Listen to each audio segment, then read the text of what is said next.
Welcome to a sparkling new podcast from Mike Parry and Mike Graham. We're the two Mikes. Actually, it sounds even better when you do it Dullsville, because when you try to be happy and excited and energetic, you sound pathetic. Thanks. Look at the light!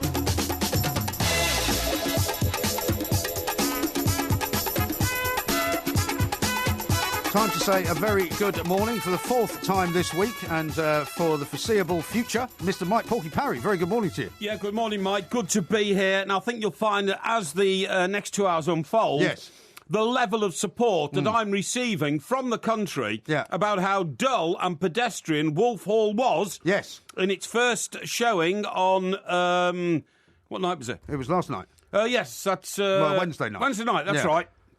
It's now becoming the majority point of view. I mean, I have to say, throughout the course of the day... Becoming the majority point of view. Throughout the course of the day, there have been a lot of people agreeing with you that it was very dull. But the one thing that I haven't heard from people is that this kind of Shakespearean language was puzzling to them, because it wasn't apparently Shakespearean language. Well, I haven't seen it, so I can't comment. Well, I'm an expert on the English language through the ages, and I can tell you it was a Shakespearean dialect. But let me just read this to you. Shakespeare wasn't alive, was he? Sorry? Before, when that was all going on. Wasn't Shakespeare not around yet? It was Shakespearean. I didn't say it was Shakespeare. Well, how could it be Shakespearean if he wasn't actually... Shakespearean-Aryan. Yeah, but if it was Shakespearean, it would have to be after he was born. No. Where do you think Shakespeare got his influence from? From the English language at that period, okay? Oh, so he's not responsible for creating Shakespearean language? Well, of course language. he is. Of course he is, you fool. But what I'm saying is it was from that sort of block of 200 years, which is, you know, bit Shakespeare, bit King Henry the Eighth. Bit of Cromwell. King Henry. Thomas More. Let me read this. I mean, don't get... Cardinal Wolsey. No need to get pedantic about it. No. I've not been pedantic. Let me read this to you. It was this week's must-see television event and BBC Two's most successful new drama for a decade. However, while Wolf Hall was lauded by critics... What are you reading? I'm reading the summary. Okay. All right. The summary of the pluses and minuses for it. However, while Wolf Hall was lauded by critics, some viewers found themselves struggling with the adaptation of Hilary Mantle's award-winning novel. They claimed Wednesday's opening episode was dull. It was confusing and complained it required too great a knowledge of Tudor history. Is this some mate of yours who was listening to you last night? No. That was a leading literary commentator putting his point of view forward about how it all went. Yeah. And by the way, I've done some more research on it. There's another guy in the whole thing called Sir Thomas More. Okay. Because of course the main character is the other guy. Thomas Cromwell, yes. But there is a character as well. Now, I'll tell you what, I knew about this Thomas More before, but I really respect this man now. This guy was born... Why? Well, he was born in 1478. He became Lord Chancellor in 1529 because he would not join Henry VIII's mission to separate the church in this country from the church in Rome. Right. Because he refused, he was beheaded. Yeah. Now, it was a tough old school in those days. That is a man with principle. Yeah. That is a man with extreme principle. At the end, he was told, all you've got to do is agree to side with the king in the battle against Rome. He said, I can't. I die the king's faithful servant, but God's first. Yeah. What because a he was man a of Catholic, principle. wasn't he? He's seen as a saint, in fact, by Roman Catholics, strangely enough. And, that's the sort of principle I'd go for. Is it? Yeah. Do you think you would actually sacrifice your life? You would lay down your life for a principle? I don't believe that. Oh, for of course a moment. Yes, I would. I don't believe that for a second. No, I mean, would. Look at the history of your of your life. How dare you challenge that? Well, I'm premise? challenging it because the history of some of the stories that you've told about yourself would lead me to believe and lead other people to believe that you are at best an opportunist, which is not a bad thing. An opportunist? Yeah, which is not a bad thing. In what respect? Well, you see an opportunity and you go and grab it, right? And so does everybody. Yeah, that doesn't make me irreligious. No, it doesn't make you irreligious. It doesn't make me unchristian. No, I'm not talking about your Christianity or your religious moral standing or anything like that. Yeah. But you are what would be, I suppose, regarded as somebody who has always got themselves at the centre of everything. I can't believe that you would have a cause that you would lay down your life. That's through talent, mate. No, I know that, but you wouldn't. That's through talent, through hard work. Yeah, but if somebody said to you, initiative, go and stand on that barricade and take the first bullet in the revolution, I don't think you'd be on the barricade. I would. Would you? I'm telling you. I'll tell you something. Yeah. Do you know what my greatest regret of my life is? What is your greatest regret? You know, sometimes you do these surveys, right? And they say, have you got any regrets in life? Now, I haven't got any regrets about my current life, right? But I have a regret about being who I am when I was born. Who would you rather have been? I would rather have been born, instead of being born in the 50s, I would love to have been born in the 20s. Really? And I would love to have been a Spitfire pilot. I would have sat in that Spitfire, I'd have revved up, gone and fought the Germans, and I'd have blown every damn Messerschmitt out of the sky over the English Channel. Well, they might have blown you out of the sky. No, I wanted it more. I wanted victory more. Yeah. And I'd have blown every blinking Messerschmitt out of the sky over the English Channel, over northern France. Do you think they might have failed you as a pilot on your eyes, though? Your eyes aren't very good. Hang on. I'd lie about it. I'd lie about everything. So you'd lie to get into the RAF? I certainly would, yeah. So you would actually put the lives of other people in jeopardy as a result of your ambitions? That's what you would do? No. Can you imagine being 18 years of age, sitting in that Spitfire, and the plane... You see what I mean? You know? And it's vibrating like that. Shoot off down the runway at Biggin Hill. You know, it's the Battle of Britain. Clubs away. And I've imagined myself, sometimes when I'm in my car... on the motorway, I love this music, by the way, it's stirring. Sometimes... Well, it's Dambusters. Yeah, I know. Yeah, well, I wouldn't be a bomber pilot. Bomber pilot's too slow. They're too slow, those planes. What do you mean too slow? Well, the planes are too slow. But I've imagined sometimes... You could be a bomber pilot now, the planes are pretty fast. No, I've imagined sometimes on a deserted motorway, you know, in the early mornings like that, being a fighter pilot, and I imagine that I'm squadron leader, and as I'm driving... God. And as I'm driving, I say... Chaps, bandits at 8 o'clock. I'll go in first. Tally-ho! And I believe that. I absolutely believe that's what you do. I do. I can see you doing it. I would love to have been a fighter pilot during the Second World War. I'd love God to... Why don't you get the RAF, the circle, just put it on the side of the car? Why not? Why not? No. But what I'm saying is that is my regret in life. I wasn't born 2 generations earlier. Well, that's not really a regret, is it? It is a regret. No, I'd because love you regret something that couldn't possibly have been. Well, I've never had the opportunity to fight to defend my country ever since. Well, you could have done. Presumably you could have joined up at some other point, couldn't you? Well, our country's never been under threat ever since, if you see what I mean, in terms of being invaded. No. So that was a lost opportunity. Well, you must have been of the right age when the Falklands War was going on, no? But I was too valuable to the journalistic profession I see. then. Right. I was the guy who went and found the wife of the captain of HMS Sheffield. When that went down, he was killed. Right. I had to search Devon for her because she was based in Plymouth. And I did eventually find her. Right. And... I'd told a very, very moving story. They'd only been married 3 weeks, and it was a shocking episode. But anyway, that's by the by. It is. But no, getting back to, because this all started with Sir Thomas More. Sir Thomas More, the same. But Thomas Cromwell, who is the centrepiece of the whole show. He gets his head chopped off at the end of the Don't series. say what happens. Well, he does. Well, don't give it away. He must do. I've studied the history of the man. And well, maybe there's going to be a second series. Maybe at the end of this series they roll over into the new series. No, they can't. Don't say what happens at the end of the series. Listen, what he's going to do during this series is... I don't know why they keep putting that on. Because that's the siren alert for people who don't want to know. They put their fingers in their ears. He pushes through the annulment of Henry's 24-year marriage to Catherine of Aragon... by breaking with Rome. So he did what Sir Thomas More wouldn't, okay? Yeah, that's right. By breaking with Rome, so Henry and setting up his own church. That's right. So Henry could marry Anne Boleyn, okay? Right. Now, what happened was then, he was the chief minister. He was arranging the king's 4th marriage to Anne of Cleves, right? So he didn't have any problem doing that. No, he didn't have a problem doing that. Despite the fact the Catholic Church wouldn't recognise that, would they? No, they wouldn't recognise it at all. But this is Thomas Cromwell. He was the king's lackey, so to speak. But what happened was, shortly after arranging that marriage, other courtiers complained to the king that Anne of Cleves was in fact very ugly. An ugly woman, which is a terrible thing to say about a woman. I'd never say that about a woman. No. And he called Thomas Cromwell back into the king's chamber and said, "Why have you married me to an ugly woman?" Yeah. And he said, "Well, it wasn't." Well, had he not seen her? Eh? Had he not seen her up to this point? Well, his eyes weren't open, if you see what I mean. He was consumed with lust. He was also desperate for an heir, wasn't he? Of course he was, yeah. Anyway, as a result of that, he was taken off to the Tower, right? No joke, taken off to the Tower. He was throttled rather than beheaded, and then he was dismembered in the Tower of London. So it wasn't a good end for him, you know. But he's now your hero, is he? Who? Thomas More. Thomas More is very much my hero. I mean, for a man to do that, I tell you.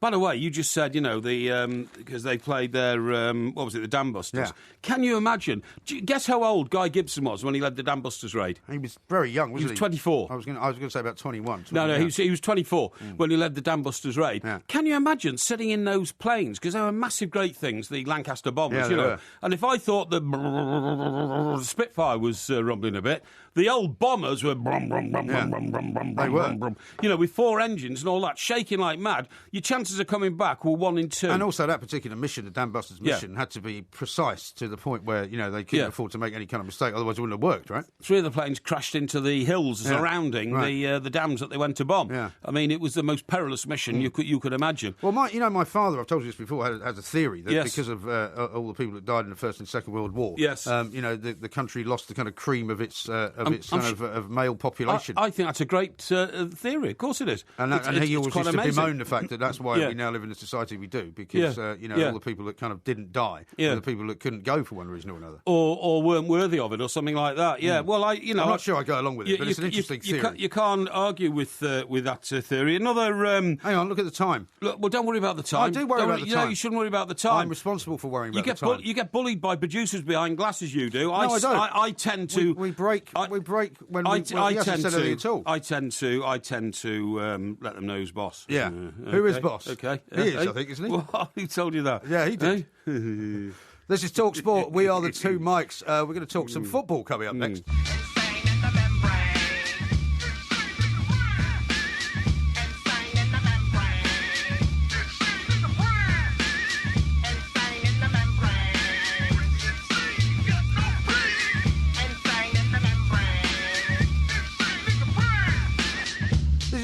Extra time. We are the 2 mics. There will be yet another podcast coming out. There'll be the 4th podcast this week, which you know, somebody actually complained on Twitter that it's too many podcasts. It's ruining my life. One guy said that, you know, his wife is barely speaking to him because every night he's listening to the podcast. Another guy said that he's having to take time off work so that he can keep up with them all. But overall, I think it's being very well received. So that's no bad thing.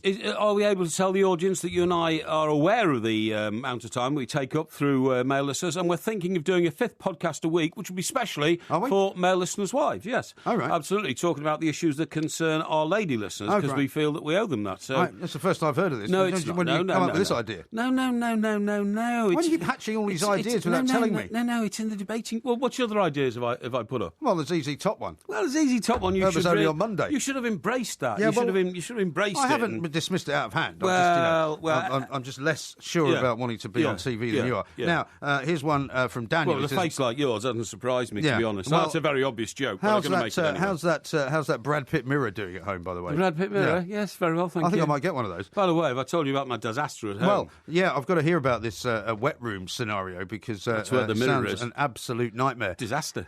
Tell me about it in a minute, though, because I want to read you a few of these. My dilemma, says Daniel, is I'm listening to your podcast, but I know you're on live. I think I'll save it for my dog walk tomorrow morning. Good idea. So he's... don't neglect your dog. No, don't neglect your dog. That's a very bad idea. Graham, the doctor in Mexico, who you know well, says, please, Mr. Parry, Wolf Hall was easy to follow. It was in modern English. You are a plank. Well, I've been accused of plankendom before, but actually, plankendom. Yeah, the more I'm accused of plankery, the more I know that I'm getting my message through. Yes, indeed, and lots of people are agreeing with you. Here's what Dave says. He says, "Is that why Mike Parry's favourite film is Top Gun?" I assume he's talking about you driving down the about my ambition to be a pilot. Yeah, do you not see yourself more as Tom Cruise though than a Spitfire pilot? No. F-16 or something. The romantic era of the Spitfire pilot. Don't you still love all that black and white film you see, Mike, when the chaps are sitting there in wicker chairs, next to the runway, smoking pipes and all that. Yeah, smoking pipes, smoking cigarettes. They've got silk scarves around their neck, and all of a sudden, a klaxon goes and. Come on, chaps! Yeah, that's it. And everyone goes, Porky's giving the ending away again. yeah, that's right. Yeah. I think we're going to win. And they rush for the planes, and then their Batman is standing there holding their helmet, and they climb up on the wing and they get in, and they do literally shout, "Chocks away!" Yeah. Have you ever thought, Mike, those Spitfires, when you're sitting in them, you're actually looking up at the sky, even when you're on the ground? I once got on a plane like that when I flew to Amsterdam once, a few years ago, and they used those from City Airport, and they used those planes with propellers. Right. It's a Fokker, I think. And you get on the back of it, and you literally have to climb all the way up to sort of the front of the plane. It's at about sort of 45-degree angle. angle. Oh, I see. Yeah. I mean, so the front of the plane is much higher than the back of the plane. Yeah, I see. Yeah, the back of the plane's just got a little wheel, and the front has got these. But big what I'm saying stanchions. is, if you're the pilot, you just have to rely on the fact that the runway goes that way, and I hope there's nothing on it. Because you can't see anything, can you? Presumably. Well, exactly. My old man was a navigator on Lancaster Bombers, and it was all done with sextants and stars, and I mean, he could look at the stars and navigate by the stars. Amazing, incredible, amazing. Which explains why I used to walk everywhere because he knew where he was going. Exactly. Yeah. He didn't. I mean, he had some eccentric. Well, he knew how to walk out to JFK Airport from your flat in Manhattan, a total of 18 miles in one night when it was -5 degrees. And then he had to come back because there wasn't a flight that day. Yeah, exactly. Yeah. Now, let's talk about Everton, because I thought I would ask your opinion about what you think of Everton becoming the 20th richest club in the world. It's relativity, isn't it? It is. I mean, as our experts said, it's not necessarily richest, actually. It's not quite right. But in terms of turnover. Income. Yeah, in terms of money coming in, the 20th biggest in the world, which is amazing, really. I think you get £100 million now a year in TV revenues. And that deal's about to be done again next summer, so there'll be even more money coming in. But it's relative in the sense that, you see, the thing I don't get about the TV money and the wealth of the clubs is almost all of it goes to the players. Yeah. So when you say the club is wealthy, actually the club isn't wealthy, but the players it employs are wealthy because they get all the money. Well, that's why when people argue about, where does the money go? Does it stay in football? I mean, it doesn't really stay in football because, I mean, it maybe stays in the economy and it's good for the economy because the players go out and buy houses. But so many players are foreign, it goes abroad, doesn't it? That's possible too, I suppose. But I remember when I did the Great North Walk I did it in 2007, actually. Great North Run. With a Great North, well, it was walk for me because I couldn't run. No. My heart, only 1/3 of my heart works, Mike. No, I know, but that was a very noble thing that you I couldn't run, I walked. Yeah, very but noble. I did it with Andy Townsend as well, and it was an exhilarating experience, and I got sponsored by Everton Football Club, right? And they were as generous as they could be, and the guy who was the chief executive in those days was a guy called Mr. Wyness, what's his first name? He's a great friend, actually. And you can't remember his name. Well, of course I can. Well, it's just gone in the middle of the show. That's all, But Keith Wyness. And he said, "Yeah, Mike, no problem at all." And they sponsored me to the tune of about £1,000 a mile or something like that. So it was about 13 grand, which was very generous. It was a huge sponsorship compared to what other people were getting, £2 a mile or something like that. But at the end, the point of my story is that he said, Mike, I said, it's very generous of you, Keith. He said, well, I'm glad you didn't want any more. He said, because quite frankly, once you paid the players out of our dough, there is nothing left, And he actually made the point that clubs are not rich. No. The players are rich, well, but the clubs I was saying to the good doctor, Dr. Plumley, over in Sheffield Hallam University. I heard that. That was a good, very good interview. Was. I mean, the thing did is, he get up at this time of night to talk to you? He did, yeah. Excellent of him. Well, we spoke to him before. He's a great man. And I mean, the thing is that no other kind of corporation would run like the way a football club is run. If they had this kind of turnover, they'd be expecting a profit of something approaching 40% or something. Yeah. But these guys are running on about 10. No, but they don't want any profit. It's the competitive edge. Yeah. The point is, if you're not spending all the money you're getting, then your opponents are, and your opponents are attracting players on higher salaries than you're prepared to pay if you hold any of the money back. Yeah. You have to go and spending it. You have to go and spending it. Because, as you say, it's all relative. The fact that Everton are getting more money doesn't really mean much in terms of Manchester United getting more money because they're still as far apart as they ever were. Exactly. Manchester United get 3 or 4 times the money they get about twice the money in TV revenues because they finish higher in the table and they've got bigger crowds and it's all on a sliding scale of, what you attract in numbers. But Manchester United get tremendous amounts of money from sponsorships, but they also they sell 1.5 million shirts a year as well. Exactly, but also, of course, in a normal season, not like this season, they get huge revenues as well, like 100 million from the Champions League. What I was going to say was talking about United and talking about money and what managers have to spend. See Gary Neville saying he might be out of broadcasting in 18 months' time to go back to being a manager. Now, if it was you with your mindset, because basically you're an idle person, if you don't mind me saying. Why do you think I'm idle? You're basically idle. Why do you think that? I think you're mentally idle. Mentally idle? I think your gait being, the way you walk, Mike. I know what gait means. Indicates to people that this man's sloth.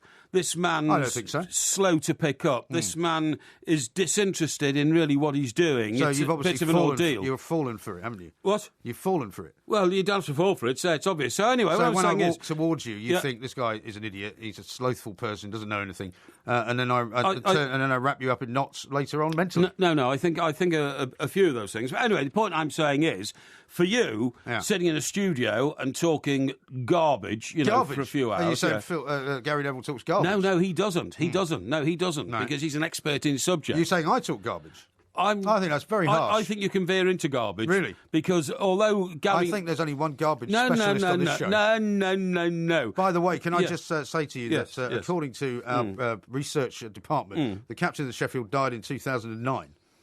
Captain of the Sheffield died in 2000. That's probably about right.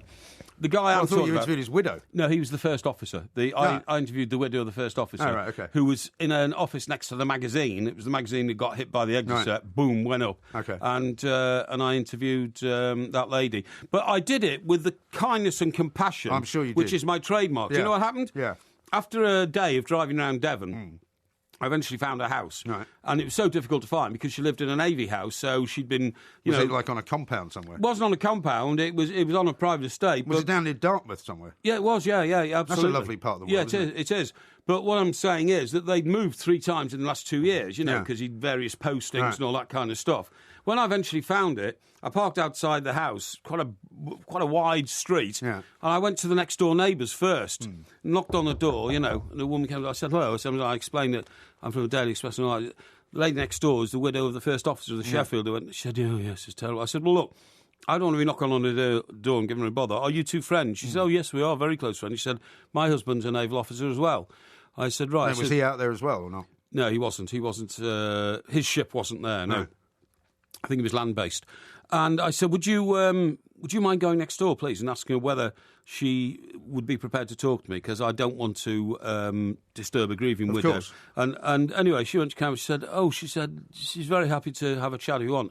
And it happened like the way it does sometimes, Mike. She was delighted to talk about her heroic husband, the heroic role he'd had in... and I'm glad you're telling this story, actually, because, sometimes, particularly in this day and age when people see journalists as horrible people who do nasty, illegal things, quite often that is the case. And a journalist, if you do it the right way, can actually serve the community very well. Absolutely. And... she gave me pictures of her husband in his naval uniform. She said how proud she was of him. She said it was a war we had to fight. They depended on the Royal Navy to defend them in naval waters and all that. It was brilliant, honestly. But as you quite rightly say, had I gone there and kicked her door down and said, "You will talk to me," it might have all gone the wrong way. Yes. So thank you for complimenting my journalistic standard. That's what I'm saying between you and me. Getting back to Gary Neville, do you not think that the stress and strains and the sheer terror of football management these days would be enough to put anybody off if they could earn the same amount of money by not doing it? Yeah, but I think the thing about guys like him is that they have football in their blood and they see it every week and they want to be playing and they want to be involved in it. And I think for certain pundits who leave the game and never go back, they kind of often get accused of never really putting their head on a block, do they? Yeah, of course they do. And he's been very critical of an awful lot of people. And I think it's a very brave decision for him to go back. He doesn't need to go back. Yeah, I agree. Do you remember a famous interview involving Ron Atkinson on telly, when Ron Atkinson was being interviewed? Quite a few, weren't there? Yeah, there was quite a few, and, obviously very sensitive ones. But this one was Ron Atkinson wired up in a Sky studio talking to Andy Gray. Yeah. And Andy Gray was criticising his managerial decisions with one of those screens they have where you move players around and all that. And Ron Atkinson just tore his headphones off and said, "Andy, I'm not taking any more of this. I'm a professional football manager. You ducked out of it," because Andy had been his assistant at Aston Villa and then took the offer to go and be a pundit at Sky. And he said, "You want to play with your stupid little machines and make your funny little comments about me, that's up to you. But I'm a professional football manager and you couldn't do it." And Ron walked out of the studio. Right. And that's a great contrast, really, in what you do when you finish playing football. Yeah, it is. Interesting stuff. We've got lots more to do. The Porky quiz coming up in a little while. It's all about cliffs. We'll take some more of your calls as well. We'll read out some more of your tweets too. Lots more to come. This is TalkSport. Crazy, but that's how it goes. Millions of people living as hoes. Yeah. but maybe it's not too late. This is TalkSport Extra Time. We are the two Mikes, of course. Mr. Mike Parry is here. I'm Mike Graham. According to Paul, who's tweeted at the two Mikes, my compliments, Porky, journalism skill, and Porky just abuses MG. It's out of order, Porkster, he says. What's out of order? Well, he says it's good that I complimented you on your journalistic endeavour. Yes. But he says all I get in return is a load of abuse from you. No, not at all. You didn't actually finish your thought about the slothfulness of my gait. I presume you were going to say that if I was Gary Neville, I'd just stay in the studio and not bother going back. All I'm saying is your gait, right, which is the manner in which you walk, suggests that you're happier idling behind a desk than you ever would be with a pair of football boots on, running around a field 5 days a week and then going through the stresses and strains of a football match on the sixth day. Okay? Well, I mean, I wasn't a professional footballer, so that's obvious. I mean, if, for example, you said to me, would you like to go back to being a reporter on the road? I would say no, because I think that's in battle zones. Yeah, I think that's very much a job for a younger man. Well, to be honest, this is interesting because when we were in America, right, there was some senior correspondents there still running around after Princess Diana in their 60s. Yeah. Who was the guy from the Telegraph? That was Harry Miller. Harry Miller, yeah. Yeah, his name was actually Henry Miller, wasn't it?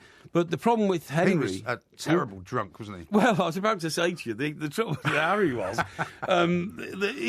he was so into I think drink. He's dead now, poor old Harry. Well, we're not libelling him. No, we're not libelling him, but we all know what happened to him. He took to the bottle in such a big way that when he was then sent off to Barbados, he barely found the airport because he was so inebriated. Is this not the Grenada story you're going to tell? Yeah. It's Grenada, Yeah, but they couldn't get to Grenada, so they were all based in Barbados. Okay. They wouldn't let them on to Grenada. When America went and rescued those students in Grenada from nobody. That's right. It's when America invaded Grenada and Mrs. Thatcher rang up Reagan and said, what are you invading British territory for? And also there was nothing to really invade because there wasn't really anything going on. No, there was absolutely nothing going on all at these all. Marines arrived on the sort of beach. There was no enemy. And there was no enemy. Exactly. We're here, guys. We're taking over. Who have we come to liberate?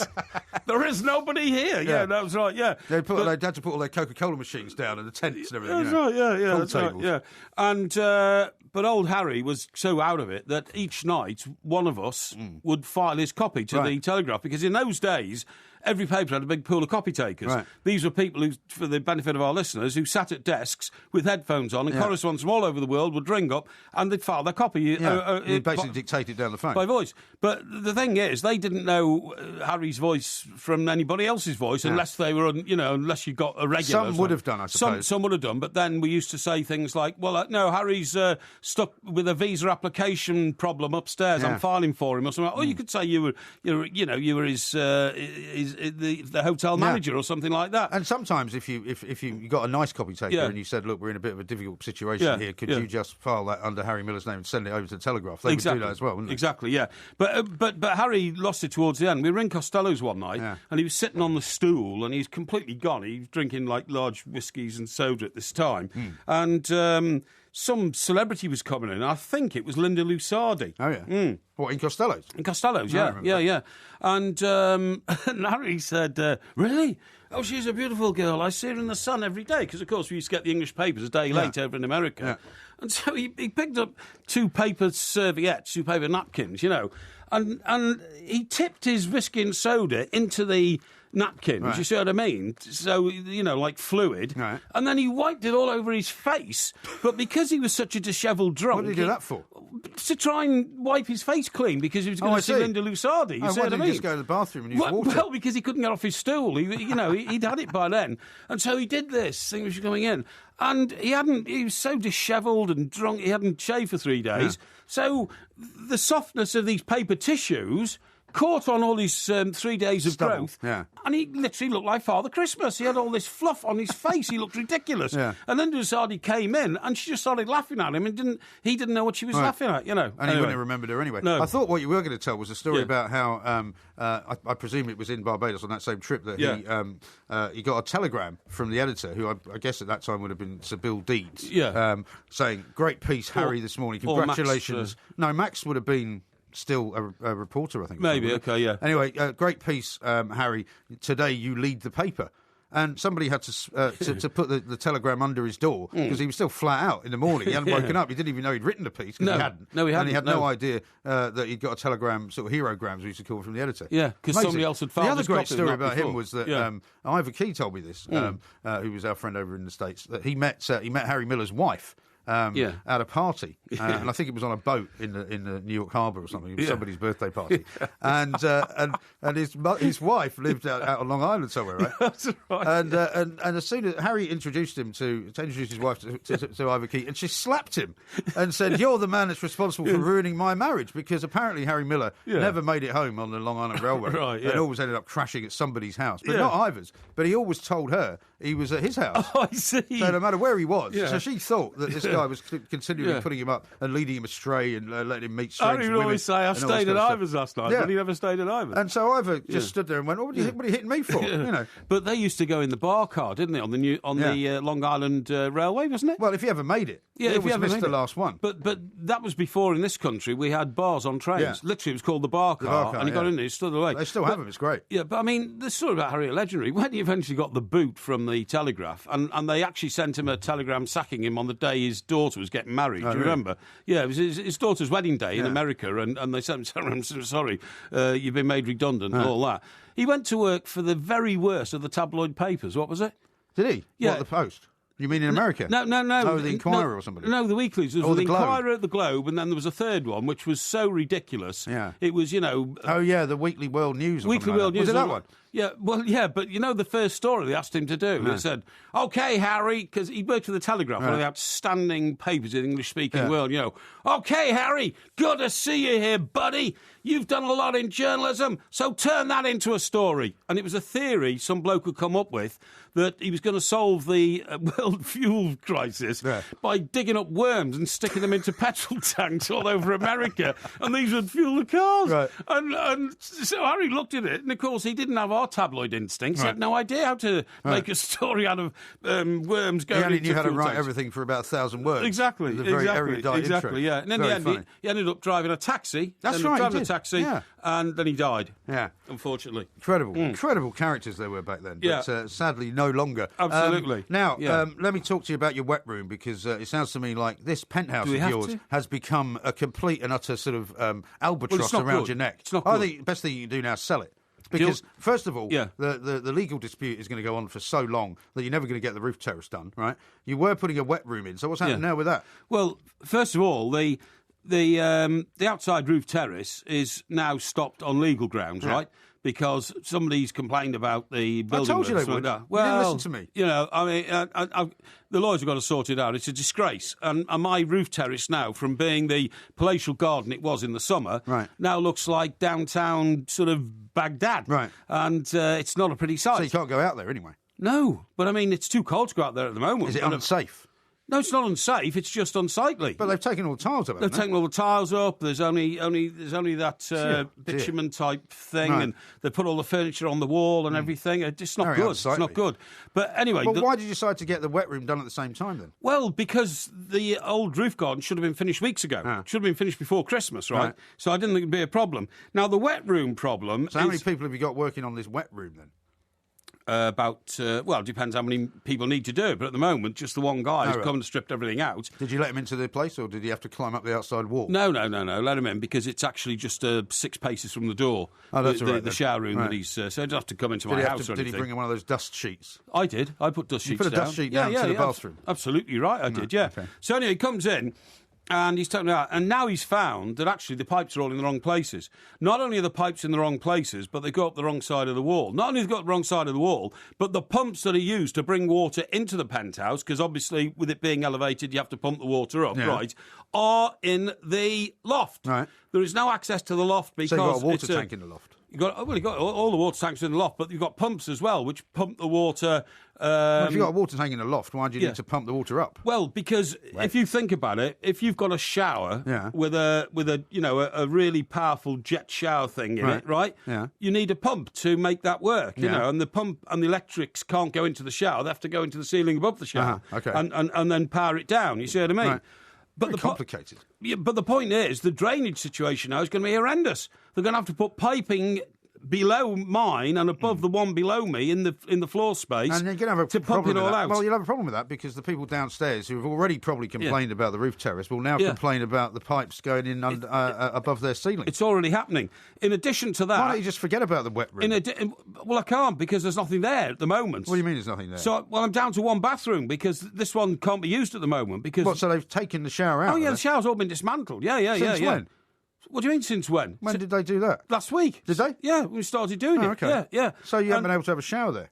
No. Well, yes and no, because in my other bathroom, I've got a bath with an attachable shower. You see what I mean? And a curtain that goes around it. Is that the one where you can bring the TV into that bathroom? That's right. That's exactly the one it is. However, there is a claim now that that's got a leak beneath it, which is manifesting itself... From the people downstairs? Well, no, because it comes out in the corridor 12 feet away downstairs. Right.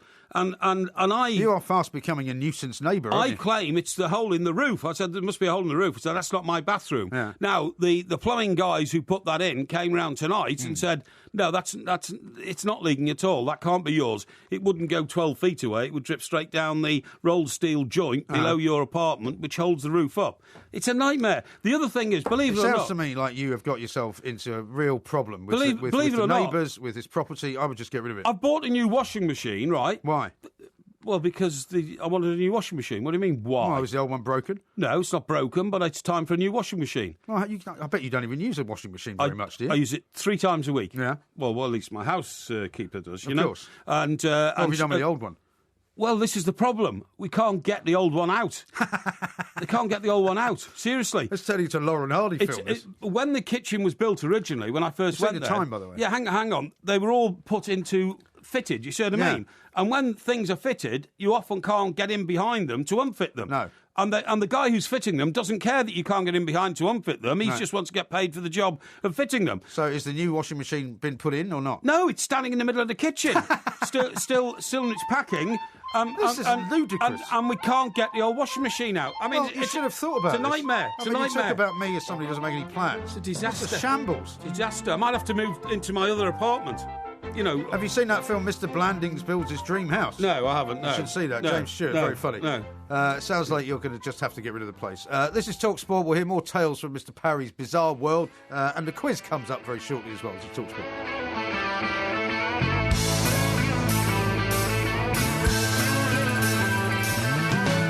No one told you life was gonna be this way. Your job's a joke, you broke. Your love life's the your way. It's like you're always stuck in second gear. When it hasn't been your day, your week, your month, or even your year. But I'll be there for you. You must recognise this piece of music. Don't tell me you don't know it. Well, it's good. It's good. I like it. You like it? Yeah. Yeah. You have no idea what this is?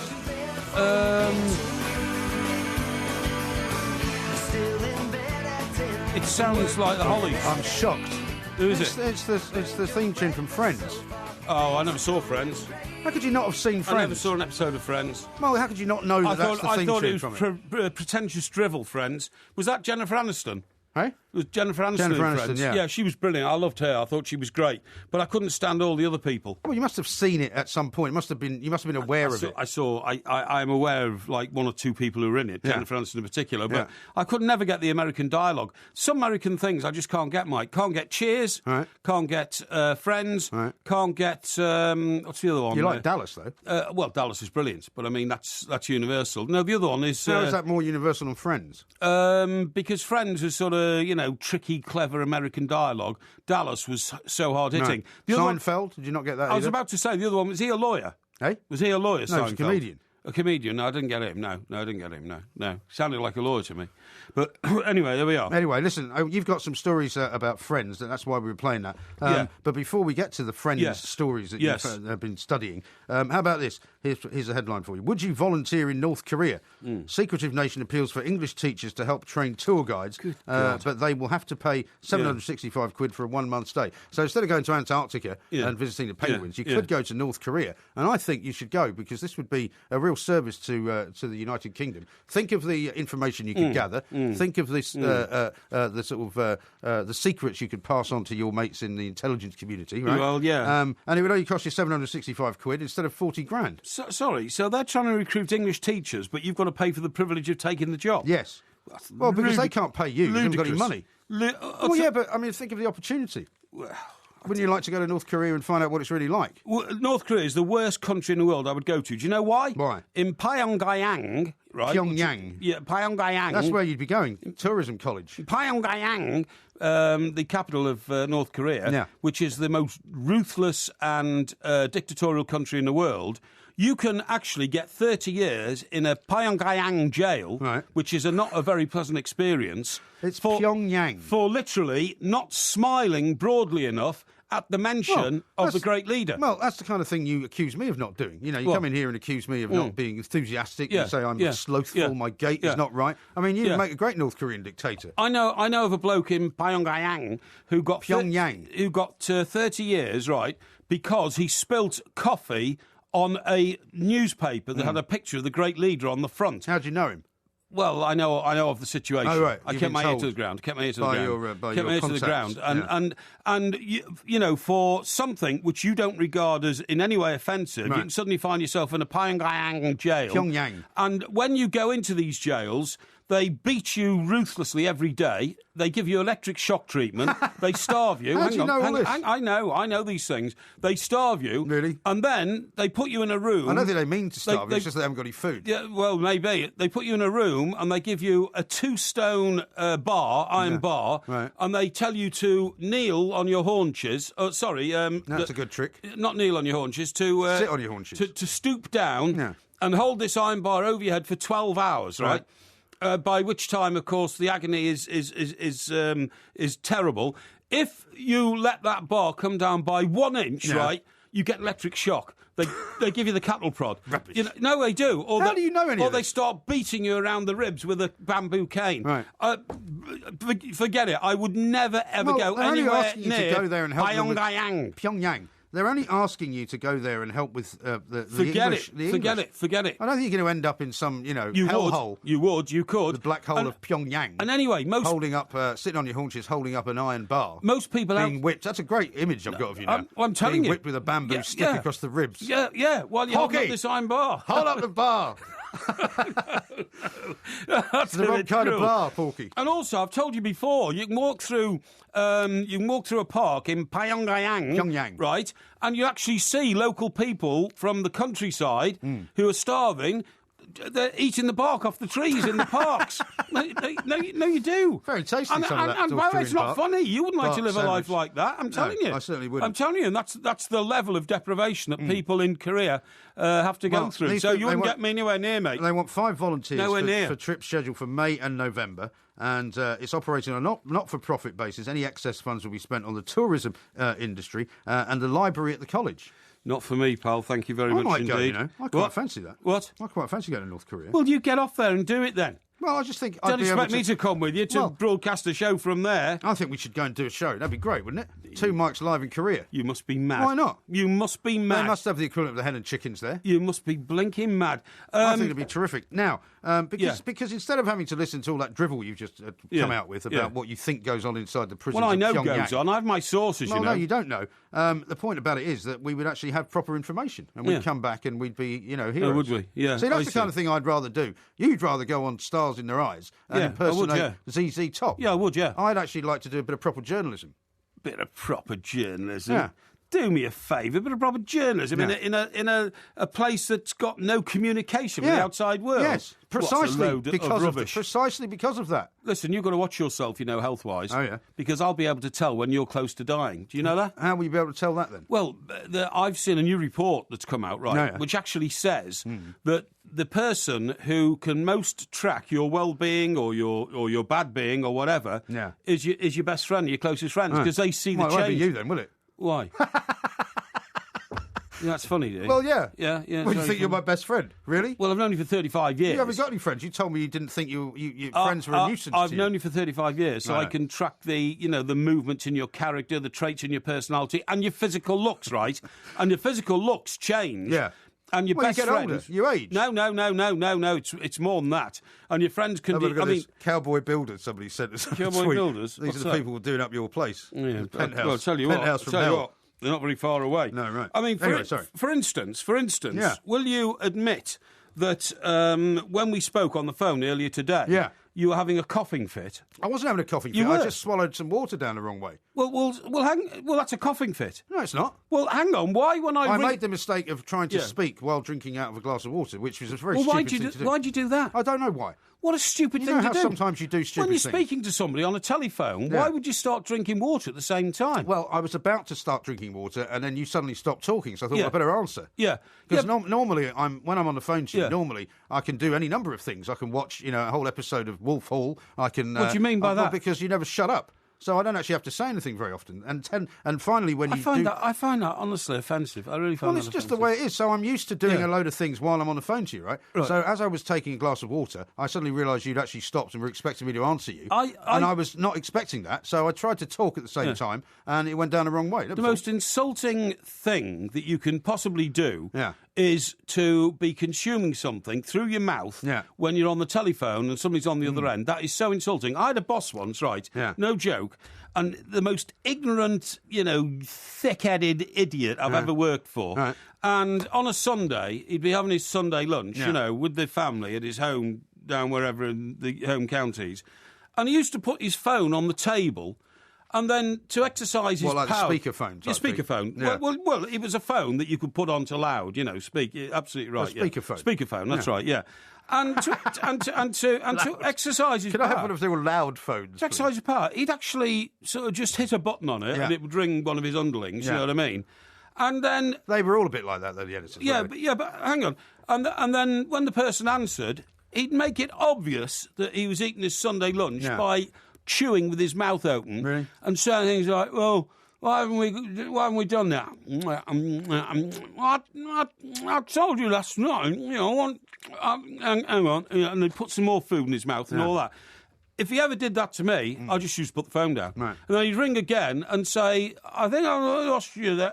No, you didn't. I said, I couldn't understand a word you're saying. I'm sorry, it must be very bad. And put the phone down again. Shakespearean. Yeah, and I just put the phone down. It's the height of ignorance. Right. But it's a power kick for people. Well, I hope that you didn't think I was being ignorant. That's exactly what I thought today. No. The height of ignorance. I was trying to talk to you. If the water goes down the wrong way. But you shouldn't be drinking a glass of water when I'm trying to speak to you on the phone, because conversations are a two-way thing, right? Is that right? I speak, then you speak. No. I speak, then you speak. I speak, then you speak. Conversations with you are a one-way thing. No, they're not. You basically speak, and then when you finish speaking, everybody else can have a chance at saying something. No. When I'm looking for a response from you and I don't get it, I have to keep going until I do get a response. Okay. All right. Well, I'll tell you what we'll do. Initiative I'll tell you what we'll do. Coming up in the next hour, we'll have a little test of this theory of yours. Yes. I will speak to you. And you are required to listen. Right. You're not required to interrupt. Right. And then you're required to say back to me what I've just told you. Yes. I don't think you can do it. Of course I can do it. No, you can't. Do you know, by the way, have I told you that there's a new test for dementia? Is there? Yeah, I know about this because I keep in touch with the hospital authorities because only 1/3 of my heart works. Yeah, right. And, have you taken it yet? What? The dementia test. Very funny. Have you ever been in a whole body scanner?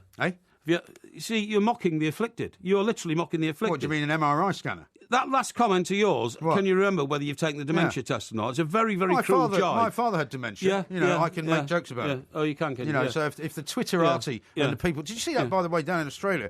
All those people got very, very indignant about some Australian tennis commentator when he asked one of the female tennis players to twirl. I thought that was terribly sexist. Well, it was, but I mean...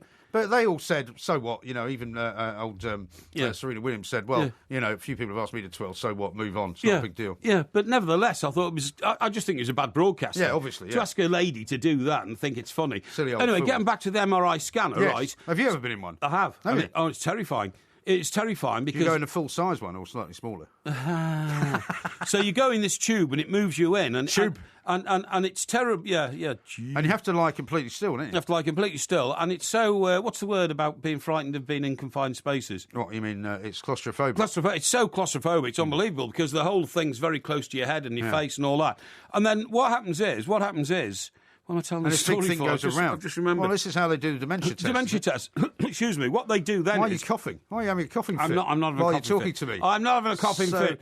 And what they do is then, inside the tube, inside the tube. Yeah, there's another tube. Yeah, they say now we want to test your mental capacity. Yeah. We want you to talk on a subject of your choice for 1 minute, please. What do you want to talk about? Did they say this while you're lying in there? Yeah, while you're lying in there. Yeah, Can you hear the voice? Yeah, you can hear the voice. Disembodied voice. No, you can hear the voice. You can hear the disembodied voice. Ah. And you say, "Oh, can I talk about my wife for a minute?" Yes, you can. Right. And what's the name again? Yeah, exactly. And if you've got dementia, after about 30 seconds, people can't keep talking about it. Yeah. That's how they spot whether you've got dementia or not. I imagine that's probably true. How about that? I imagine that's true. Mr. Brazil adding his tuppence worth. Thank you very much for the conversation. The guys behind the glass were pointing out the irony of you forgetting why you were talking about the dementia test. Well, I did actually for a minute. Yeah, I wondered why we were talking about it, but now I know. Yeah. So don't anyway, worry about it. I want to hear more about this, how you can tell that I'm going to die. Yeah. And also I want to hear about this Friends story as well that you've got, because I've actually got an app for you, which I don't know if you can download onto your Android phone. Oh, yeah. But it's basically an invisible girlfriend who compliments you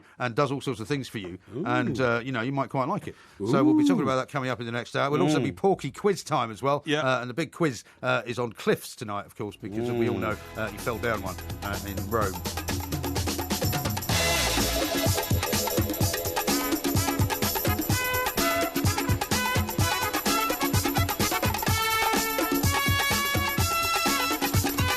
A couple of tweets to read out to you. Dash has tweeted at IROMG. Please don't send Mr. Parry there. I think it means North Korea. Pyongyang. Somehow and some way he will be their next great leader.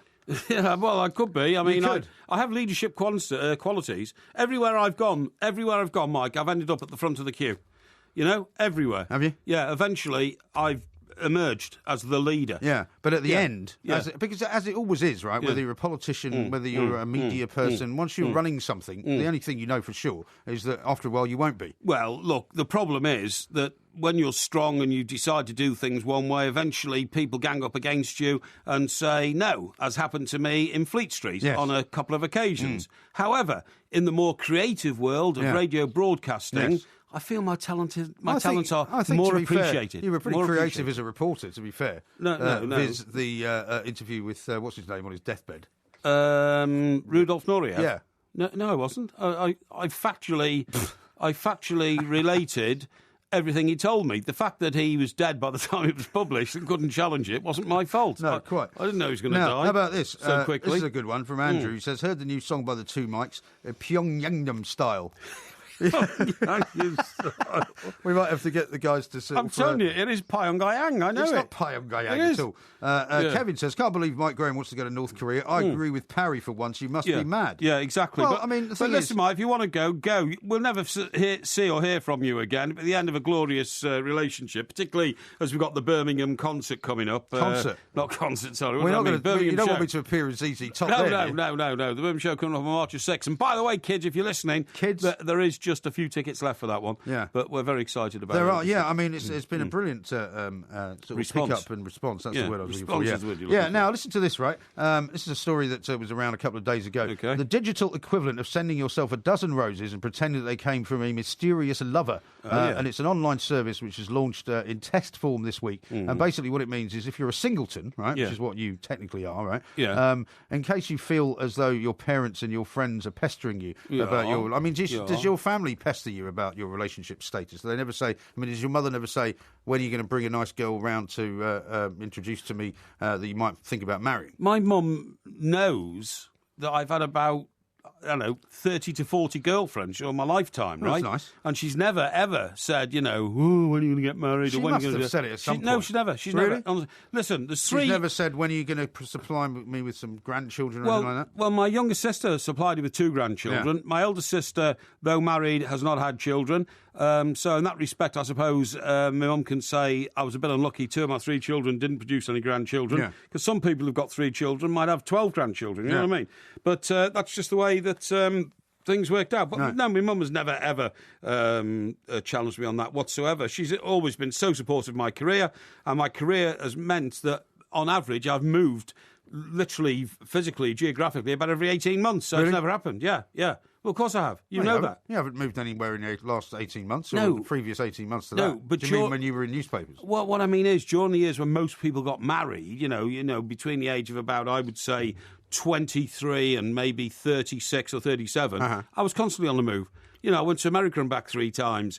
I moved between Manchester and London a couple of times. Well, it doesn't stop you having a social life. Well, it doesn't stop you having a social life, but in terms of permanency, and then for 2 years I was chief foreign correspondent of the Express, so I was never in the country. Yeah. I was always away getting bombed by people or but shot people at, managed to get married at the same time. You know, doing all that. protecting democracy and freedom in far-flung corners of the globe. I was doing all that. Yeah, but you'd already got yourself married and divorced and abandoned your children and started relationships with 6 different women at the same time. You want me to go down that disgusting route in life and interrupting me again, aren't you? think that I get any satisfaction out of that? You can forget it. Well, I know you don't get much satisfaction out of giving me a hard time, just that you do it because yeah, go on. Yeah. So, what was I going to say? Yeah. So what this thing basically does is it makes people think that you've got a girlfriend or a boyfriend, an invisible girlfriend or boyfriend, because you can basically send flowers to yourself. Ridiculous. You can send yourself chocolates. You can send yourself cards. Utterly ridiculous. You know what that reminds me of? What? Mr. Bean. Mr. Bean. Do you remember the Mr. Bean sketch where at Christmas he's sitting there and he's writing out a Christmas card? Yeah. Then he gets up from his table and he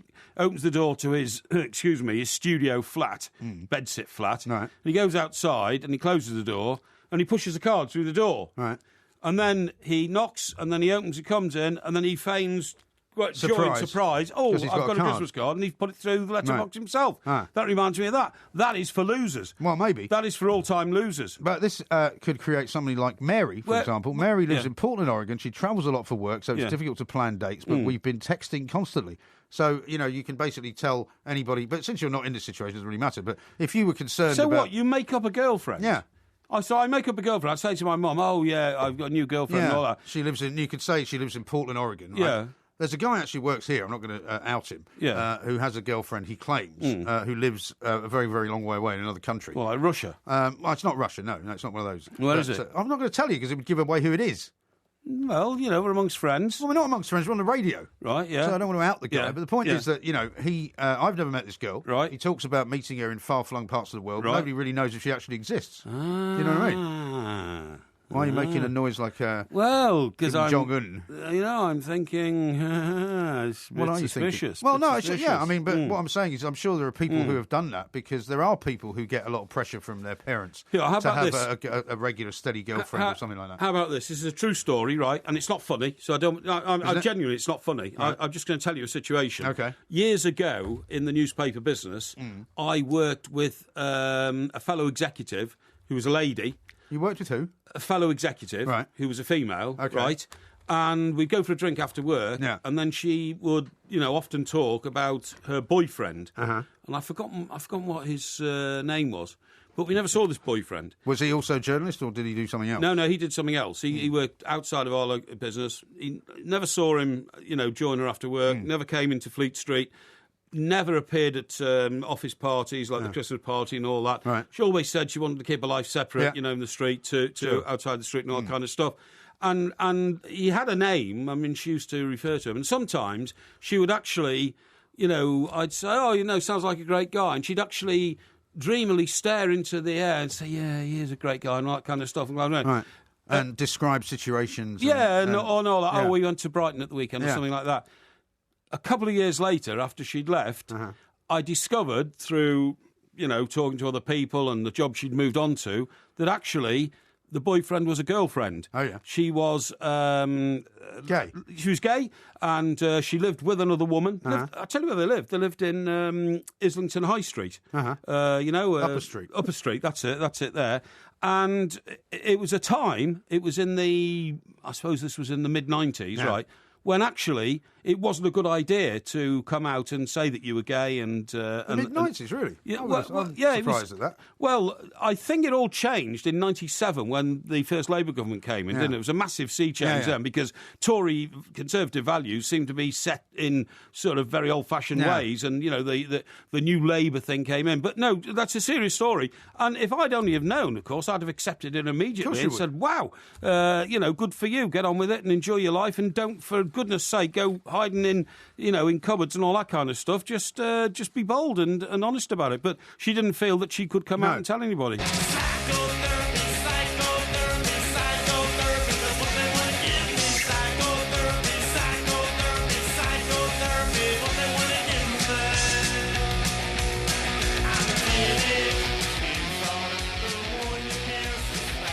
This is TalkSport Extra Time. We are the Two Mics. There will be, of course, a podcast coming out in a few hours' time, and a Porky quiz coming up very shortly. You know that thing about... Yeah, OK, I'm looking forward to the quiz, by the way, because I'm going to make a fool of you tonight, honestly. You think you're going to tie me up in knots. I will. Listen, I don't compile the quiz, so how can you make a fool of me? All I do is I read out... You know full well you compile the quiz. You threaten members of our protection staff... Protection? You threaten. And unless, I don't threaten anyone. I've never threatened anyone in my life. Unless the questions are difficult and ambiguous, then, it's not a proper quiz. Now, listen, talking about friends and all that... Well, all I do is I get the quiz questions given to me on the night of the quiz. With the answers. And with the answers, And if you get the answer right, and then I say you've got it right. If you get it wrong, you get it wrong. And then you gerrymander the answers. Yes, you do. Absolutely not. Listen, I'm going to tell you about friends. Another thing you shouldn't tell friends, right? When they go away on holiday and they come back, and most people go to hot places. Not me, I go to cold places. Right.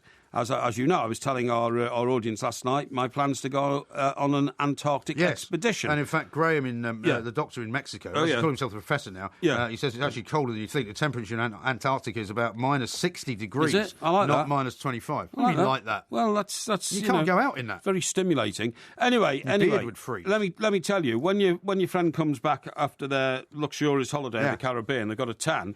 You must not say, "Whoa, you've got a nice tan." Right. You are supposed to say, "You've got a dangerous-looking..." Oh, give me a break. No. Rubbish. If you don't realise now the damage that skin does to your... that sun does to your skin, then you're crazy. Yeah, well, we're all aware of that. You must never compliment people on their tan. You must say to them, "Oh, you look like you've been out in the sun too long." I suppose you'd like to shut down all the tanning salons in the country, would you? I certainly would. Well, good luck young girls who are getting under these ridiculous infrared lights, is it? No, they're not infrared. What are they? Yeah, I think so. No, they're not infrared. What are they then? They're ultraviolet. Ultraviolet. Thank you. Well done. Not ultraviolet blue lights. Infrared camera at night lights. Okay. Right. It's what you the don't want sniper to confuse uses. the two, do you? No, you don't want to confuse the two. Avoid lying under infrared. And you should say to people when they come back and they're gleaming white teeth and they're tan and all that, you should say, "Oh, you've been out in the sun too long. You should be careful about that." Yes, you should, because people who think you're going to compliment them... I'd tell you where to go. Quite frankly. Yeah, you would, because you're an ignorant thickhead. No. But most people will appreciate, "Oh, Mr. Parry's just given me a health warning. No, listen, I'm going to take notes." We don't get enough sun in this country, right? So when you go abroad for a summer holiday or any kind of holiday, what you want is a bit of sun, and it does you the world of good, and you have to be careful. That's true. When I go out to places like Turkey or Spain, you know, I never lie in the sun in the middle of the day. I don't do any sunbathing until about 4 o'clock in the afternoon. Well, because I just don't do any. Well, I know, but by then the sun is not quite so strong, and if you're there for a period of a week or two, then you can very slowly build up a very nice kind of rich tan, listen which looks very healthy. Excessive exposure to UV rays. Yeah, we know all that. Hang on, you don't know this. Is the main cause of skin cancer and is one of the most avoidable causes of cancer in the UK. What else does it say? Many people fail to protect themselves in the sun, and we know all this. And wrap-around sunglasses with wide arms should be worn at all times. What are you laughing at? Wrap-around sunglasses. Yeah, wrap-around sunglasses. Well, just wear a balaclava. Well, now that'd be a good idea. Let me show you this. Right, this is this is my information device. This is the weather report, otherwise known as the phone. Yeah, the phone. Yeah, and do you like this big screen, by the way? Oh, it's very good. It's good, well done. Now, what is it? What make is that phone? It's an iPhone 6 Plus. Oh, I might actually get one of those. Yeah. Now, in this, is that your normal phone that you speak on? Yeah. So you haven't got two. No, I've got two phones. Oh, well, you should have two. I'll get one of those. Anyone with two phones is immediately a suspicious character. Why? Because what do you use the two phones for? Well, Alan Brazil's got two phones. Well, then is he a suspicious character? Well, I would suggest that... I wouldn't call Al suspicious. I would suggest he's got one phone that his wife knows about and another phone that his wife doesn't know about. That is a scurrilous accusation, and I'm going to apologise on your behalf right away. Al, don't take any notice, mate. Well, you've already outed him by telling everyone he's got two phones. Yeah, but he's got two phones for two reasons. Why? One's a business phone, one's a private and personal phone. Yeah. The private and personal phone he uses to speak to his daughters, to his wife, to his accountant, to people like that. That's perfectly normal. Don't you worry about that. Well, I don't want to carry two phones around. It's ridiculous. Yeah. And most people I have ever known that carry two phones around are up to no good. Anyway, London, partly cloudy. This is the weather report, right? Why are you giving me the weather report? Because I'm going to get to the point at the end of the screen, right? Yeah. Sunrise 07:51, sunset 16:32, chance of rain 20%, humidity 76%, wind south-southwest at 2 miles per hour, feels like -1 degree, precipitation 0, pressure 1.026 millibars, visibility 11.3 kilometres, UV index which is the index that can harm you, 0.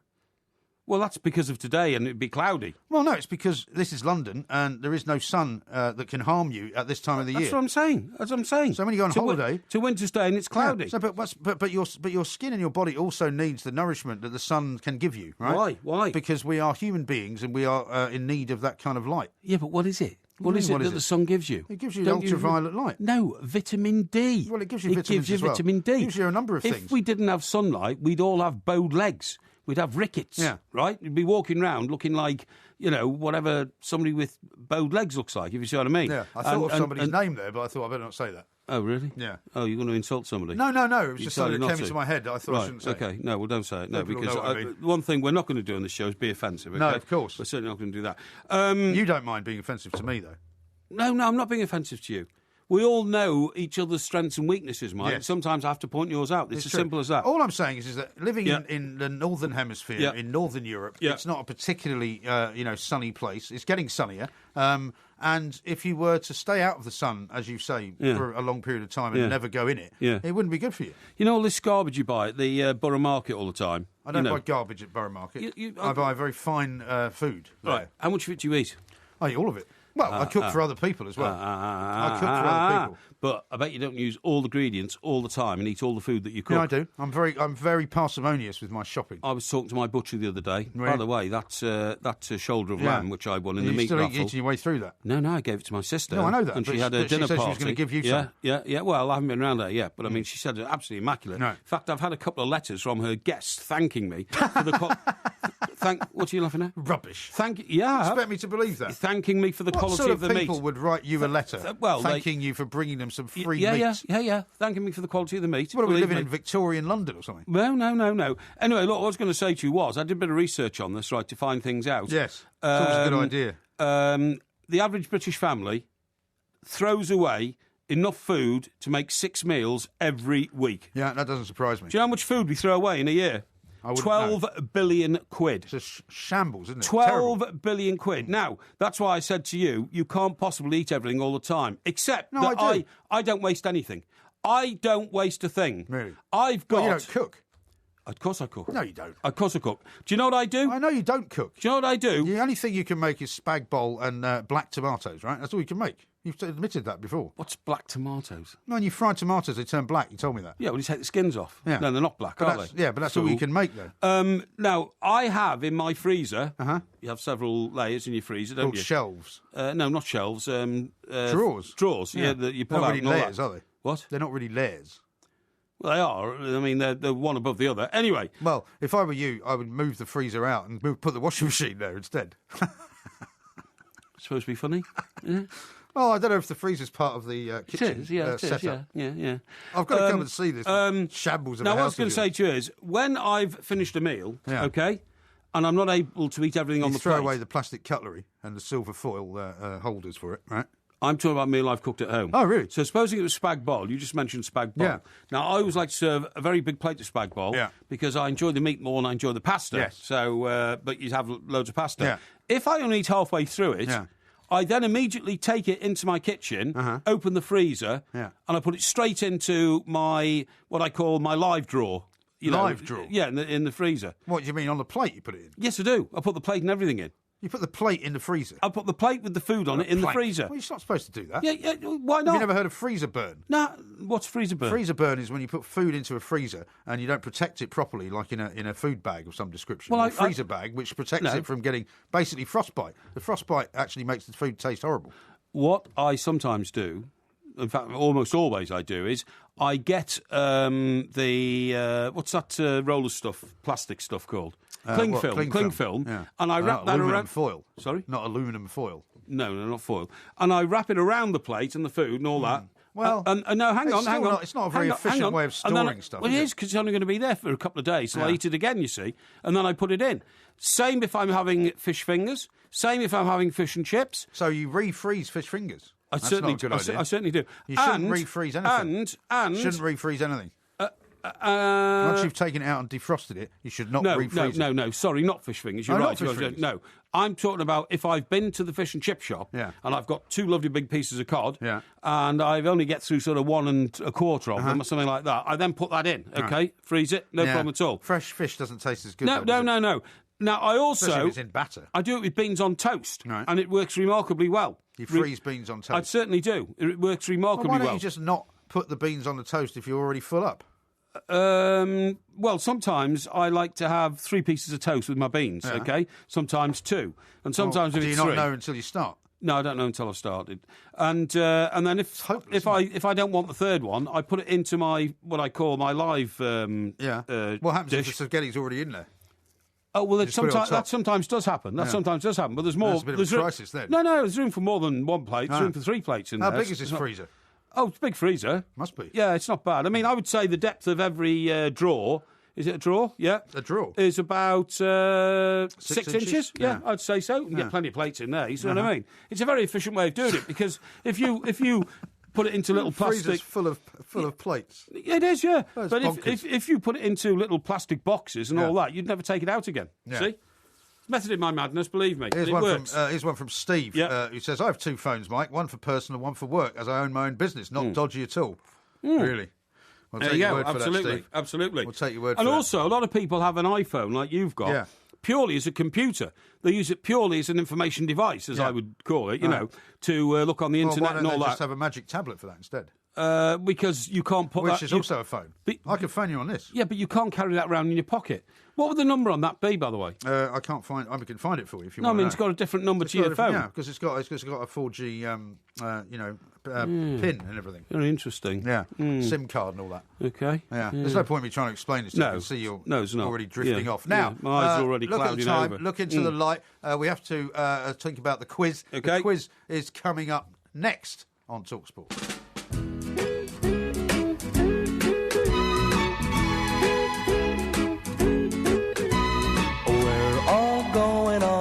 Summer holiday, no more working for a week or 2. Fun and laughter on our summer holiday, no more worries for me or you for a week or 2. Sorry, what's this? This is the Porky Quiz. No, it's not. Yes, it is. No, it's not. If this is the Porky Quiz, then this is about Cliff Richard. No, it's about cliffs. Well, I have spent the last week studying the geographical makeup of Jurassic Coast, good. The White Cliffs of Dover, yes, well, that'll help. The cliffs of North Wales, and certain Benecular cliffs in Scotland. Benecular? Yeah.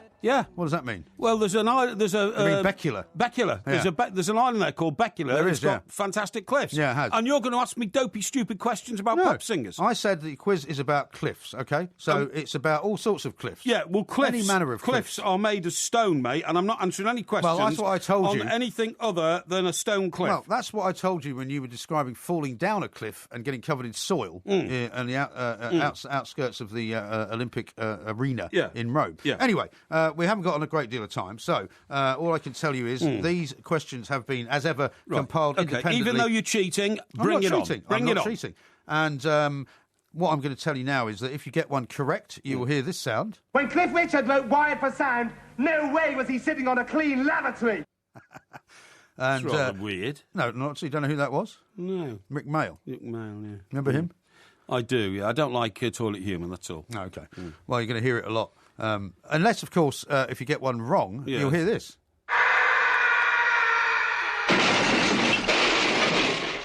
That's somebody falling down a cliff. Well, I tell you, that sounds like me going down that cliff in Italy, I'm telling you. Okay. Right, question number 1. Are you ready? Right, I'm ready. When did this reach number 1? Got myself a crying, talking, sleeping, walking, living doll.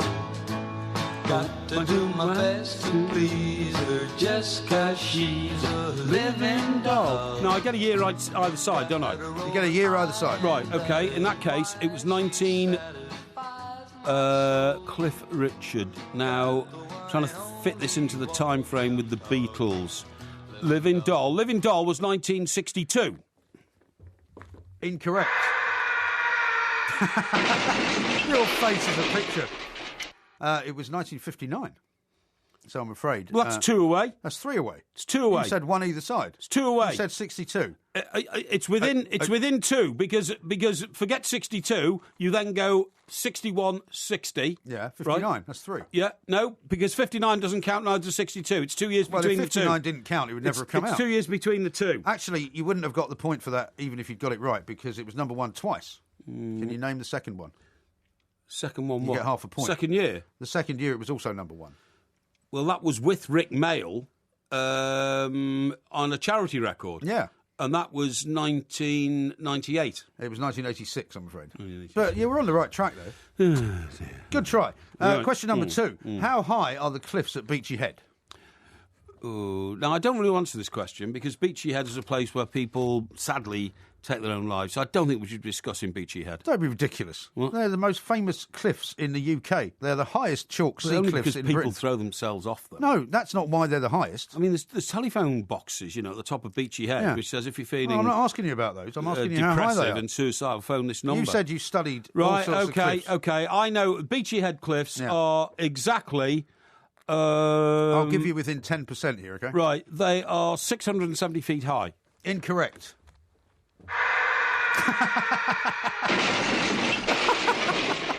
531 feet. That's pretty close. It's not that close. That's pretty close. It's not within 10%. No, none out of 2. Question number 3. What is the name of the Yosemite cliff that was climbed last week by those 2 guys who didn't use anything but their hands and feet? In the Yosemite National Park. Yosemite. In California. Yeah.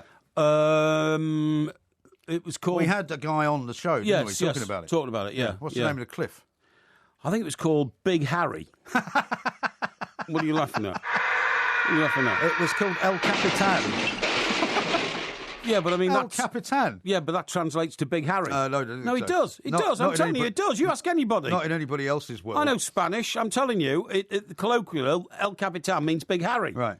None out of 4. Sorry, none out of 3, I should say. Question number 4. Have a listen to this. Right. There'll be love and laughter and peace ever after. Right. Yeah. Keep listening.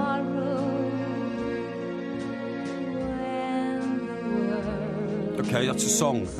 What's the next line? Well, hang on. What's the next line? This is not a real song. That's a cover version of Vera Lynn's... That is Vera Lynn. White Cliffs Over. White Cliffs Over. Yeah. Sorry, Bluebirds Over, the White Cliffs of Dover. The song's called The White Cliffs of Dover. Yeah. Okay. That's Vera Lynn singing. Okay. It's not Vera Lynn singing. Yes, it is. That was not Vera Lynn. That is Vera Lynn. And what's more, that wasn't the main line. The main line in that song is, there'll be bluebirds over there'll be love and laughter and peace ever after. White Cliffs of Dover. Yeah. Right? Well, what we want is the next line after what you just heard. Because what you heard was the second verse. There'll be love and laughter and peace ever after tomorrow when the world is free. Next line is? There'll be bluebirds over the White Cliffs of Dover. Incorrect. I don't believe so. All right, we'll have a listen.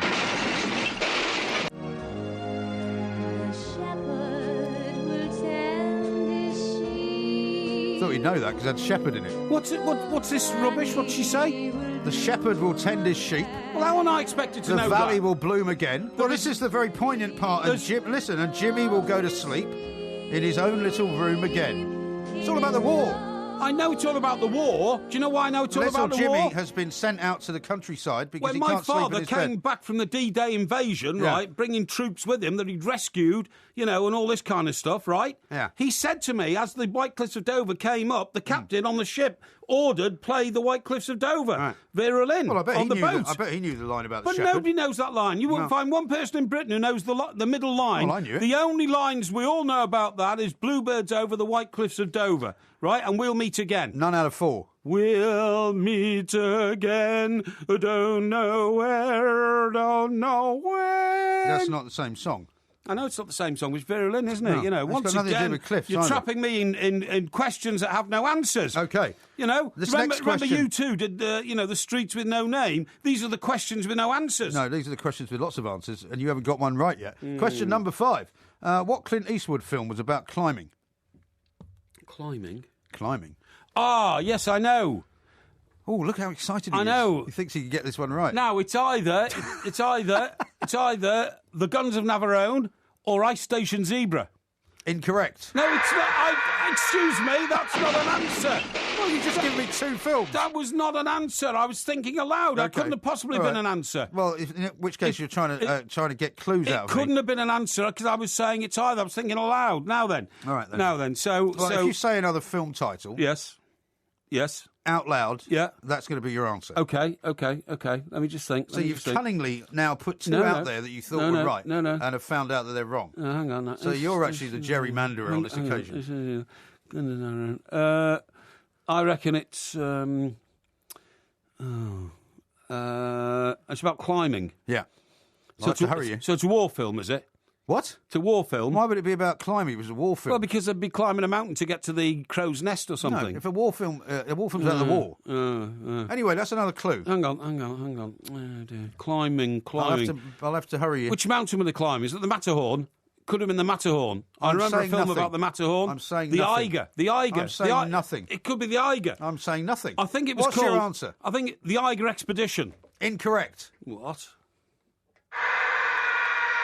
The answer is the Eiger Sanction. There, I got it. The Eiger Sanction. That's not the same name. The question was, what was the mountain involved, you said? The question was, what Clint Eastwood film was about climbing? Yeah. You gave me the wrong title. I said the Eiger. No, well, that's not the name of the film. I said the Eiger film. I'll give you half a point. How's that? I said the Eiger film. No, you said the Eiger Expedition, which is not a film. Well, it doesn't matter. It's an expedition. I got it right, nearly. Okay, question number 6. Mm-hmm. Who is singing this? Many rivers to cross, Love this song. but just where to begin? I'm playing for time. There've been times I find myself thinking of committing. Right, this is a guess based on my enormously wide range of intellectual... Gobbledygook. No, intellectual stimulation. Okay. Jimmy Cliff. Correct. Cliff Richard wrote Wire for Sound. No way was he sitting on a clean lavatory. You've been basically amassing the names of people that have got Cliff in their name, haven't you? And you knew it wasn't Cliff Richard.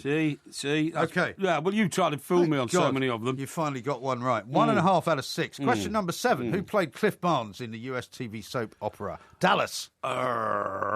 This is your special subject. You should I know the this. answer. Ken Kercheval. Correct. Cliff Richard wrote Wire for Sound. No way was he sitting on a clean lavatory. Yes. Brilliant. Question number 8. Yep. Where is the Cliffhanger movie starring Sylvester Stallone set? Have you seen it?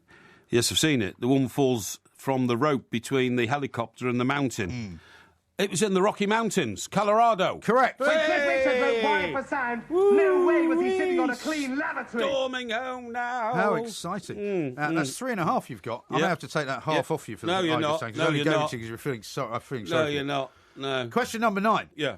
Which Welsh international played a crucial part in Spurs' double win in 1960-61? Football question, you should know this. Yeah, Cliff Jones. Correct. Cliff Richard wrote Wire for Sound. No way was he sitting on a Played for clean Spurs. lavatory. That's 4 out of 9. 4.5. I've taken the half away. No, you've not. No, I gave you that out of compassion because you had Cheating none. individual. Don't swear on the radio. Yeah, Question number 10. Finally, can you actually make it 5 out of 10, which would be your highest score since the chocolate quiz? Yeah. How many caps did Cliff Morgan earn for Wales during his career? Golly. I'll give you within 2. Cliff Morgan, reckon he got 67 caps. Incorrect.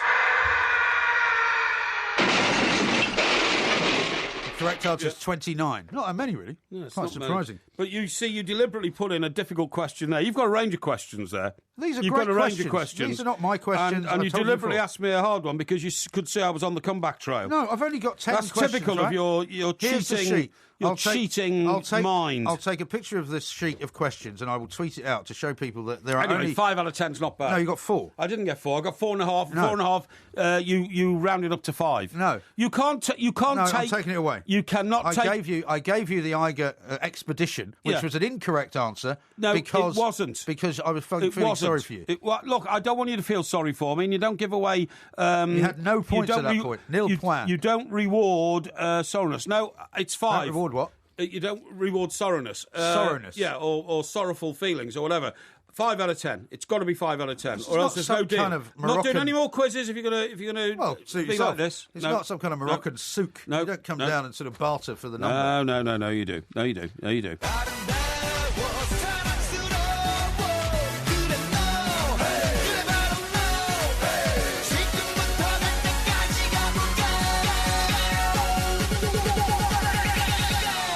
Pyongyang.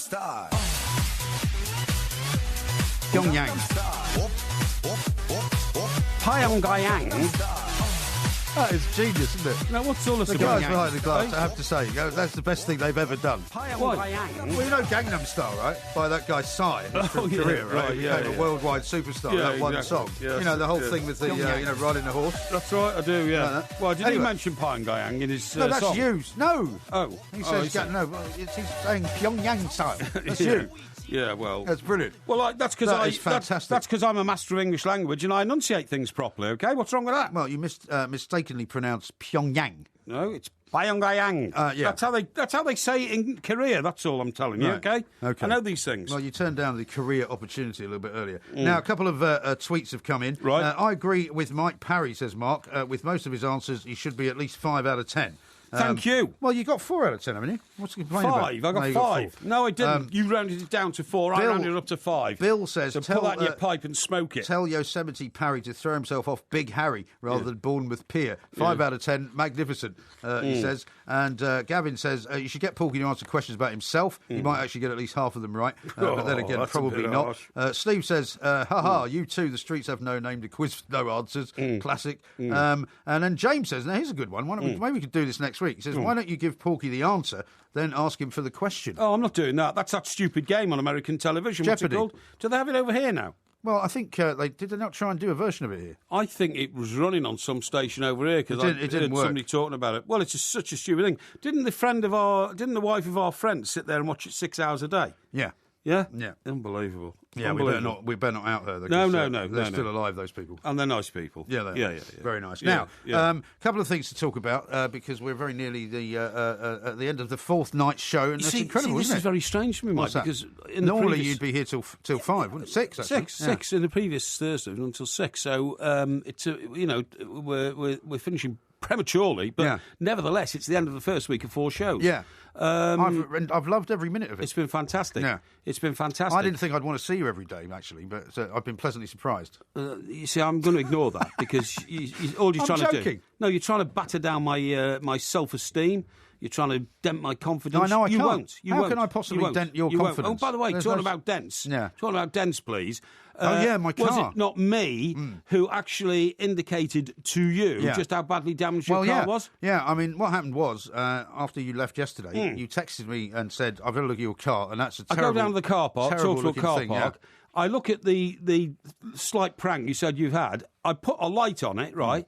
And I thought, and there's these deep gouges in your wing and in your bonnet. Somebody's really whacked your car. Yeah. So I texted you to tell you. I'm really annoyed that they didn't put a note on my windscreen. And you didn't even notice until you saw it in daylight. Well, no, the thing was that I'd seen What a mug. Well, no, I'd seen it yesterday as I was coming back from paying for petrol. So as I was walking around the front of the car, that was the first time I spotted it, right? And it didn't. And then I had another look at it when I got out, when I parked it at home. And I thought, well, it's not that bad. But you're going to have it repaired now? But I looked at it again yesterday after you sent me that note, and it's a lot worse than I thought. It is.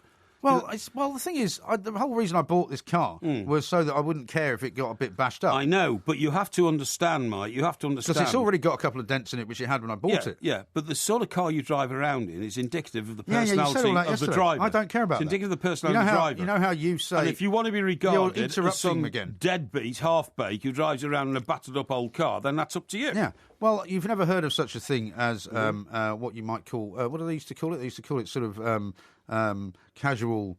slightly worn style. What are you talking about? Well, worn style. You know, it's worn style. Like people like you always walk around in a shiny suit. Yeah. Whereas, you know, some people prefer to walk around in something that looks a bit more lived in, vintage, you know, that kind of thing.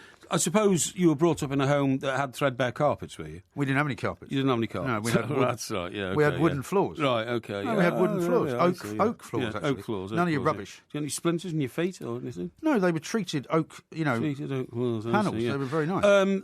We had the odd rug. If in my car, even on a 200-mile journey, if a pebble flicked up and just literally pinpricked the paint on my car, I would go down to the paint shop the next day and have it treated. Yeah. Because did you get your car done up after that guy smashed into the back of you down in Brixton? Yeah, all sorted. It's all sorted. How much did that cost you? It didn't cost me anything because his insurance paid for it. Oh, really? And it was minimal damage. And I was thinking about not getting it done, but then I thought no, because you see, I was so about did you go to tell down to the paint shop and get the paint then, or did he take care of it? No. I took it into a dealer, a Mercedes dealer, and they did it. Okay, so the Mercedes dealer in Epsom, you know, it's a very fine Mercedes dealership. Maybe I'll take mine one. there.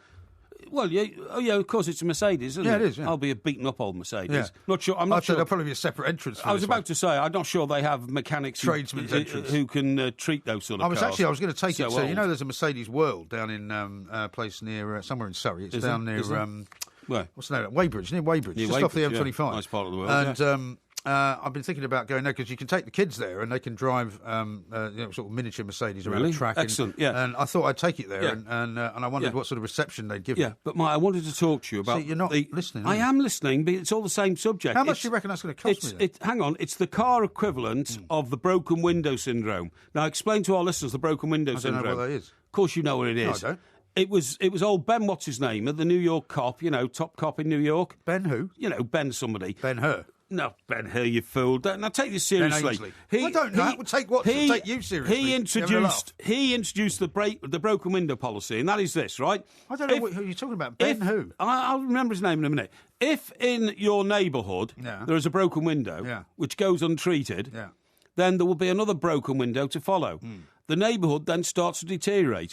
So when you get a broken window in any building, even if it's derelict, you must repair that window to keep up the appearance of the neighbourhood. And that's the way you eradicate crime. Crime happens when people feel... They haven't eradicated crime in New York yet, the crime goes unpunished, When was he in charge of the police in New York then, Ben? Well, during the 80s and 90s. That was when it was at its worst, crime in New York. Well, he cleared it up in the 90s. No, he didn't. Cleared it up in the 90s. Rudolph Giuliani cleared it up. Well, he was the same. He employed Ben, the police commissioner. Ben, the police commissioner. Yeah, that's right, yeah. Now, what I'm saying is, your car has the same principle. If that scar and dent in the front of your car goes untreated, your car then becomes a travelling heap of junk, rubble, wreck. You see what I mean? All of that. Yeah. And you've got to get it treated. That will cost you a grand to repair. That's half what I paid for the car. Yeah. That's ridiculous. Well, haven't you got an insurance policy? Yeah, I have, but there's no point in putting it through the insurance, is there? Not really. Because I'll just put the insurance up. Yeah, they will, yeah, and I think, actually, I don't have a deductible, so they would pay for all of it. Yeah. But, you know... It's a nightmare because, you know, I can't believe that there are people in this world who will smash your car up and then just drive off. Well, why don't you look around? I've got a good mind. I've got a good mind to actually see, because I'm pretty sure it happened in my road. Yeah. To see if there was any kind of CCTV camera. I don't think there is, but I might ask some people if there was any workmen in the region. Why not? Here's a suggestion. Yeah. Why not find a young chap who works in a paint shop by day? A paint shop? Yeah, you know, paint shop, fix panels on cars. Like panel beater? Yeah, panel beater, that kind of stuff, right. And get him to come round to your place at the weekend, and for a few quid backhander in the pocket, get him to repair it. What do you mean, to avoid paying tax? No, I mean to get the job done quickly, efficiently, and what was that move you made with your hand, which kind of went like a backhanded payment? That's the backhand. That's the, you know what I mean? Yeah. It's the universal language of paying somebody in cash, so you don't pay any VAT, isn't it? It's the black economy. Yeah, I don't do that. I'm not asking you. I'm not asking you that. not to declare that payment to the taxman. Right. I'm saying that if the chap was a young fellow who works in a paint shop during the week, he's unlikely to have a BACS bank transfer account, is he? For you to pay him through that. You see what I mean? He's more likely to if he's young, because he'll have have one of those machines that you can just swipe. Is that right? Yeah, OK. Well, anyway, look, I'm trying to help you, and all you're doing is putting obstacles in your own way. Would you like to take it down? I couldn't care less about your car. In fact, I hope it falls to pieces. So the truth is now coming out. I hope it falls to pieces. You're just jealous. I'm trying to help you. It's a better car than yours. It's not a better car than mine. Yours is a C-class salesman's car. A brand new one. Mine's an M-class. Yeah, and by the way, I'm swapping it in the autumn for something a little... A Bentley, perhaps, with Everton plates? Well, probably not this time round. If you do buy a Bentley, by the way, you'll have to promise to let me drive it.